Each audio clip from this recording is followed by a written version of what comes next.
வெளியுறவுத்துறை அமைச்சகம் மிக தெளிவாக குறிப்பிட்டிருக்கிறார்கள். அன்றைய தமிழக முதல்வர் கலைஞர் அவர்களுக்கு தெரிந்துதான் கச்சத்தீவு கொடுக்கப்பட்டிருக்கிறது அப்படிங்கறத.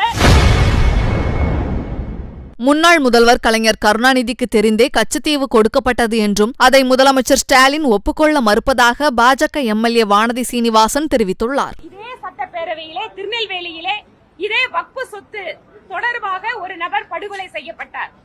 இவையெல்லாம் தெரிந்திருந்தும் கூட தங்களுடைய அரசியல் காரணங்களுக்காக தீர்மானங்களை கொண்டு வந்திருக்கிறார்கள்.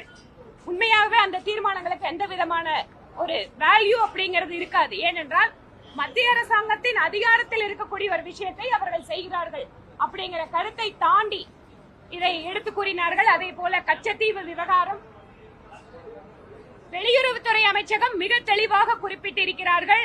அன்றைய தமிழக முதல்வர் கலைஞர் அவர்களுக்கு தெரிந்துதான் கச்சத்தீவு கொடுக்கப்பட்டிருக்கிறது அப்படிங்கறத தெளிவாக வெளியுறவுத்துறை அமைச்சகம் கொடுத்திருக்கின்ற செய்தி. தகவல் அறியும் உரிமை சட்டத்தின்படி வாங்கிய தகவல்களை கூட ஒத்துக்கொள்ள மறுக்கிறார்கள்.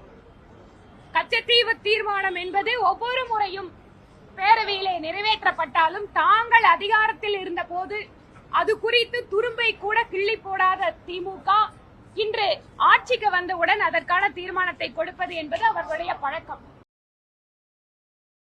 செய்திகளை உள்ளது உள்ளபடி தெரிந்து கொள்ள ரெஃப்ளெக்ட் நியூஸை சப்ஸ்கிரைப் பண்ணுங்க.